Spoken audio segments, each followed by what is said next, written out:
Assalamualaikum warahmatullahi wabarakatuh. Bismillah, alhamdulillah, wassalatu wassalamu ala rasulillah, la hawla wa la quwwata illa billah, amma ba'd. Puji syukur kehadirat Allah subhanahu wa ta'ala atas semua limpahan karunia nikmatnya. Salawat serta salam mari kita selalu aturkan kepada Nabi kita Muhammad sallallahu alaihi wasallam. Para jamaah sekalian, dari apa yang kemarin kita bahas, ada beberapa pelajaran. Yang pertama adalah kalau ada konflik atau masalah antara anak dan menantu, maka wajib berada di pihak sinten kalau ini? Menantu. Seperti halnya Sayyidina Umar dan Sayyidina Abu Bakar, ketika putrinya ada konflik atau masalah dengan Nabi, kemudian mereka berada di pihak Nabi. Dan yang disalahkan adalah putrinya. Bahkan suatu ketika terjadi pertengkaran agak nemen gitu ya, antara Nabi dan Sayyidatina Aisyah. Kemudian Nabi sampai mengusulkan, bagaimana kalau ada pihak ketiga yang memutuskan, yang menjadi hakim? Oke, kata Sayyidatina Aisyah. Lalu siapa yang menjadi hakim atau yang memutuskan? Ya terserah. Nah, hati-hati kata terserah kalau diucapkan wanita ini beda maknanya. Ngoten Pak nggih. Hati-hati kalau kata terserah itu diucapkan oleh wanita, maknanya beda. Kemudian Nabi menyebut, bagaimana kalau Umar? Ya enggak lah, kalau Umar ya pasti membela kamu. Atau Utsman, sama itu, pasti membela kamu, kata Sayyidatina Aisyah. Pasti membelamu. Lalu siapa menurutmu? Ayahku. Sinten berarti? Sayyidina Abu Bakar. Baiklah kalau begitu, maka kemudian dua orang ini mendatangi Sayyidina Abu Bakar. Kemudian begitu melihat dua orang ini datang, yaitu Nabi dan putrinya Sayyidatina Aisyah, dengan muka yang tidak begitu enak dilihat, kemudian Sayyidina Abu Bakar mengatakan, ada apa ini? Apa yang terjadi dengan kalian? Nah, Sayyidatina Aisyah ini menjawab dengan ada yang agak kasar ini. Tanyakan saja pada dia. Tanyakan saja pada dia.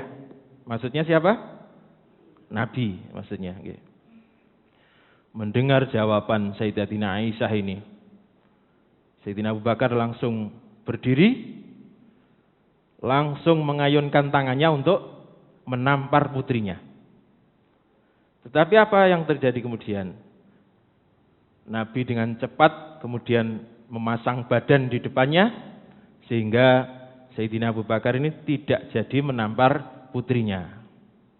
Kata Nabi, wahai Abu Bakar, memang dia putrimu, tetapi dia adalah istriku.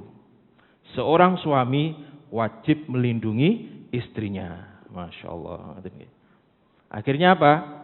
Ya akhirnya dua orang ini pulang, Nabi dengan Sayyidatina Aisyah. Pulang dengan damai, merasa dilindungi oleh Nabi. Maka Sayyidatina Aisyah ini kemudian menjadi baik lagi. Sudah tidak ada masalah, beres. Kenapa gampang terselesaikan? Penyebabnya adalah karena membela menantunya, bukan membela putrinya. Kemudian yang kedua, jika ada masalah dengan pasangan, maka sebaiknya laki-laki mencari tempat untuk merenung. Dan sebagai pasangan wanita juga harus memberikan kesempatan untuk suaminya supaya berbuat apa yang dia sukai. Ya, merenung tadi, boleh mancing, boleh apa. Dan tempat yang paling bagus untuk merenung adalah apa kalau Ibu? Masjid, masjid. Tempat yang paling bagus untuk merenung adalah masjid. Kalau yang lainnya berbahaya, apalagi di tempat hiburan. Tapi cari masjid yang jauh, nggih. Jangan di Alidaya, kok ketemu tonggone. Nggih. Sampeyan ketewingi kok nang kene, ana masalah ya. Tambah ini, tambah enggak dapat solusi, tambah sumpek. Kemudian yang ketiga, pelajaran yang kemarin kita ambil adalah laki-laki kalau ada masalah, pengennya diatasi sendiri. Nanti kalau sudah ada solusi baru cerita. Sebab laki-laki tidak mau melibatkan istrinya atau orang lain. Seperti halnya Sayyidatina Khadijah. Ketika Nabi kemudian kembali dari Gua Hira dengan ketakutan, ya, karena didatangi malaikat Jibril, beliau belum pernah melihat, jadi takut, ya, ini jin apa setan apa gitu. Ya.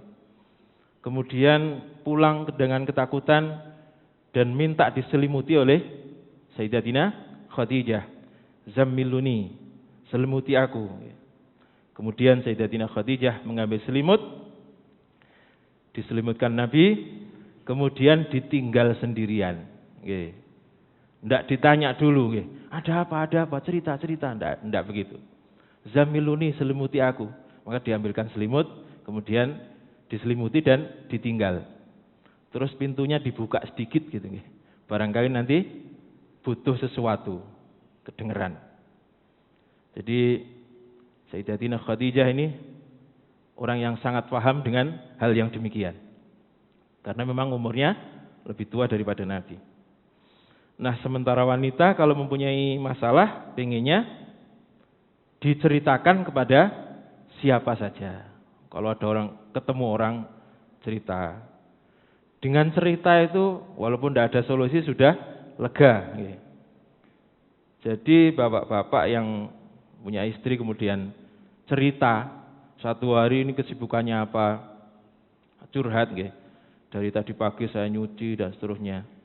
Didengarkan mawon, didengarkan sambil oh ngono ya, oh iya bener. Sambil dengarin ngoten pun seneng, tanpa adanya solusi. Jadi jangan berpikir oh berarti istri saya ini butuh pembantu berarti. Kan diomongno cik digoleki pembantu dah. Ini kadang-kadang salah paham. Oh berarti suamiku menyamakan saya dengan pembantu ini. Tetapi cerita saja, kemudian didengarkan dengan baik. Sambil, iya. Oh ngono dan seterusnya. Ini ngoten ini pun marem pun beres. Nah para jamaah sekalian, kita lanjutkan kisah yang kemarin. Di saat Nabi menyendiri, atau saat mengilak istrinya itu, turun ayat 28 sampai 29 dari surat Al-Ahzab yang isinya tentang khiyar atau pilihan yang ditujukan kepada istri-istri Nabi. Ya ayuhan Nabi, wahai Nabi, qul li azwajika, katakanlah kepada istri-istrimu, in kuntunna turidnal hayatad dunya wa zinataha, jika kalian menginginkan kehidupan dunia dan perhiasannya, fata'alaina umatti'kunna, maka akan aku berikan mut'ah, wa usarrihkunna, dan akan aku ceraikan kalian sarahan jamila, dengan perceraian yang baik.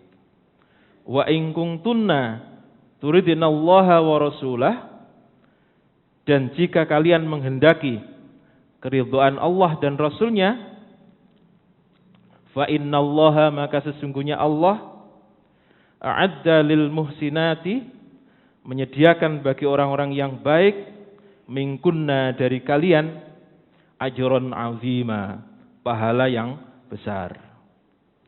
Dan ayat ini berlanjut sampai ayat ke-34. Monggo dibaca sendiri mangke. Kemudian setelah 1 bulan, tepatnya 29 hari, beliau mendatangi istri-istrinya satu persatu untuk menyampaikan ayat ini. Ayat tentang pilihan. Yang pertama beliau datangi adalah Sayyidatina Aisyah. Kemudian beliau menyampaikan, "Wahai Aisyah, akan aku sampaikan sesuatu kepadamu. Jangan terburu-buru untuk memutuskan sebelum engkau meminta izin kepada orang tuamu." Tetapi Sayyidatina Aisyah pasti paham bahwa kedua orang tuanya pasti tidak akan menyuruhnya untuk bercerai dengan Nabi. Kemudian Nabi membacakan ayat tadi, yaitu tentang pilihan tadi. Lalu apa jawaban daripada Sayyidatina Aisyah? Untuk hal seperti ini, apakah aku harus meminta izin kepada orang tuaku? Yang aku inginkan hanyalah Allah, Rasul, pun juga kampung akhirat. Ini jawaban daripada Sayyidatina Aisyah. Bagaimana dengan istri yang lain? Jawabannya sama, Pak. Mereka mengatakan bahwa aku lebih memilih Allah, Rasulnya, dan kampung akhirat daripada kehidupan dunia. Semuanya sama. Maka ini merupakan ujian bagi istri-istri Nabi. Seberapa besar kekuatan iman mereka, keikhlasan mereka, dan kejujuran mereka terhadap Allah dan Rasulnya. Jadi ini bapak ini tepak ini, kayak ngomong istri nggih. Apalagi ini Quran nggih. Dek, milih dunia dan isinya atau dan apa mau? Perhiasannya atau akhirat, Dek.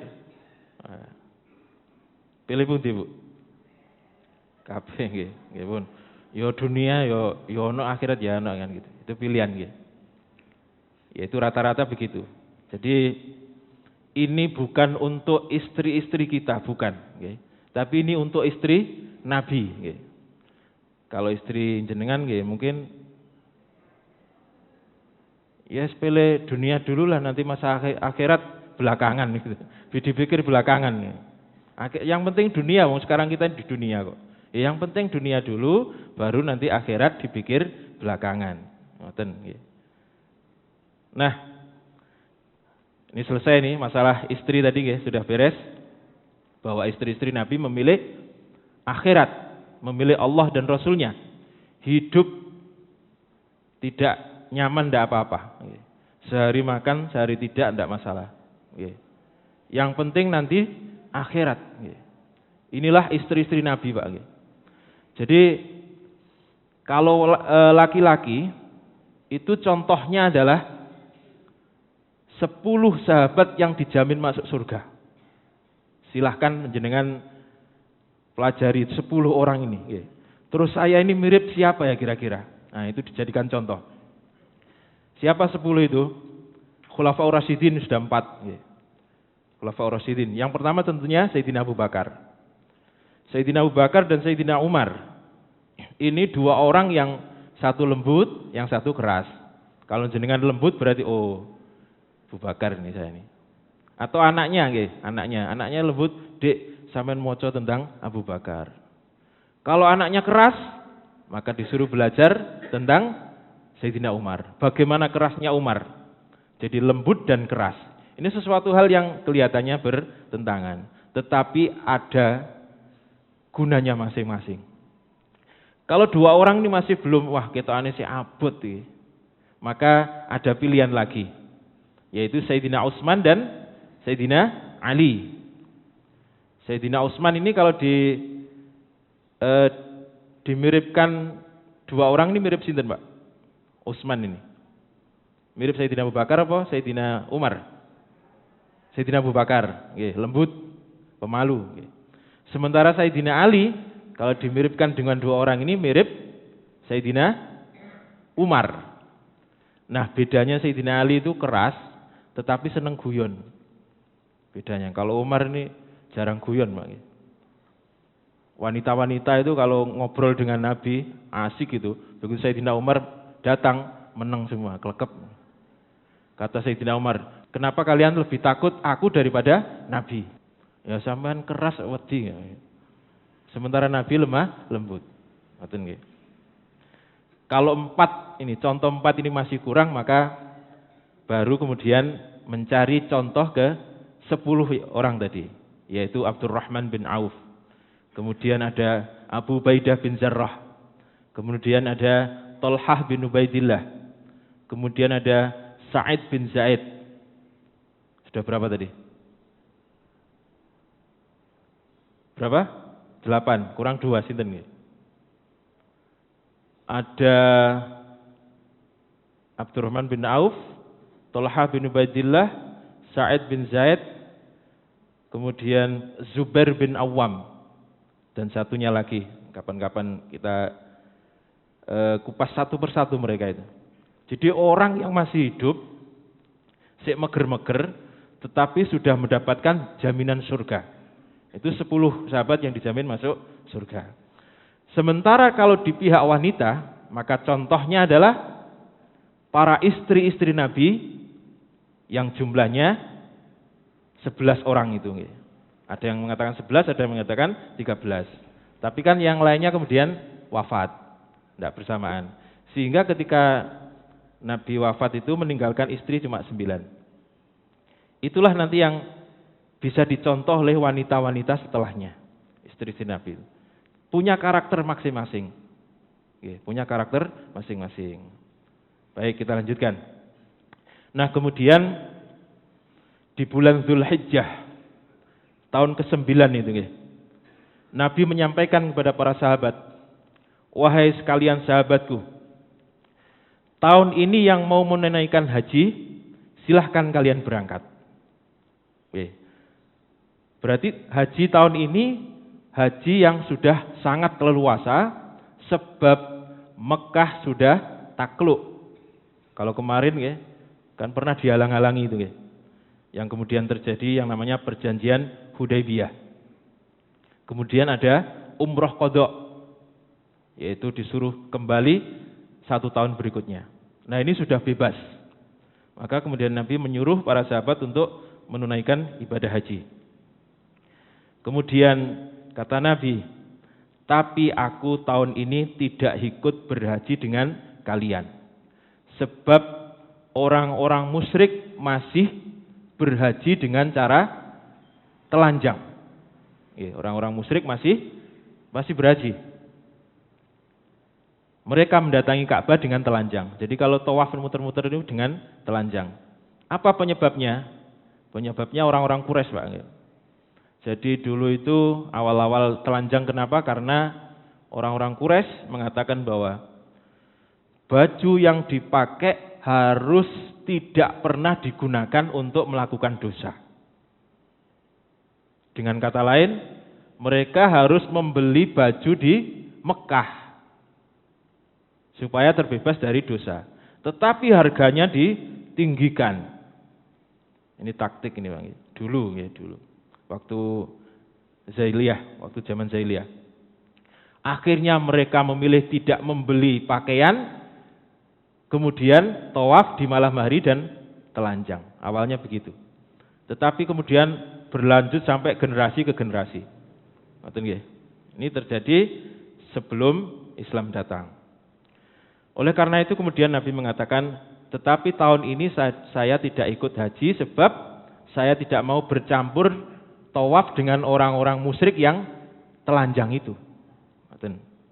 Maka sebagai pemimpin hajinya atau amirul hajnya di tahun ini adalah Abu Bakar, kata Nabi.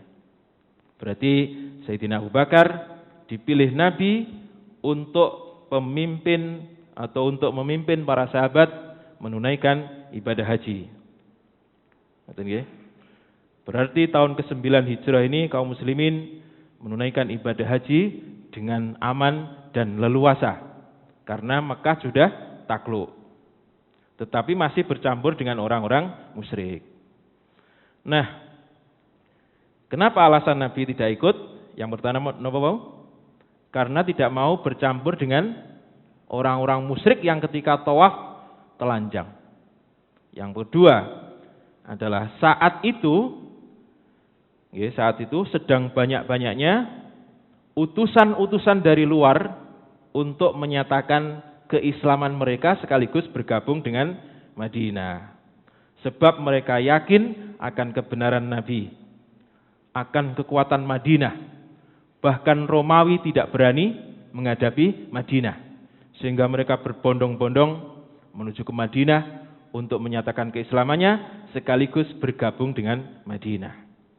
Inilah yang dikatakan oleh Al-Quran, idza jaa nasrullahi wal fathu wa ra'aitan nasa yadkhuluna fi dinillahi afwaja fasabbih bihamdi rabbika wastaghfir innahu kana tawwaba. Ngaten kira-kira. Kemudian berangkatlah rombongan haji ini yang dipimpin oleh Sayyidina Abu Bakar, sementara Nabi tidak ikut. Nah, selang beberapa hari setelah Sayyidina Abu Bakar berangkat, turunlah ayat-ayat permulaan dari surat At-Taubah, atau sering disebut dengan surat apa? Surat apa Taubah niku? Baroah. Surat At-Taubah atau surat Baroah. Turun permulaan ayat-ayat tersebut. Inilah satu-satunya surat yang tidak menggunakan bismillah. Surat Baroah atau At-Taubah. Saya bacakan awalnya saja. Sudah saya siapkan. A'udzu billahi minasyaitonir rajim. Bara'atu minallahi wa rasulih ilal ladzina ahadtum minal musyrikin. Fasihu fil ardi arba'ata ashhur wa'lamu annakum ghairu mu'jizillah wa anna Allah mukhzil kafirin. Wa azanum minallahi wa rasulih ilan nasi yaumal hajjil akbari anna Allah bari'um minal musyrikin wa rasulah fa in tubtum fahuwa khairul lakum wa in tawallaitum fa'lamu annakum ghairu mu'jizillah wa basyiril ladzina kafaru bi'adzabin alim.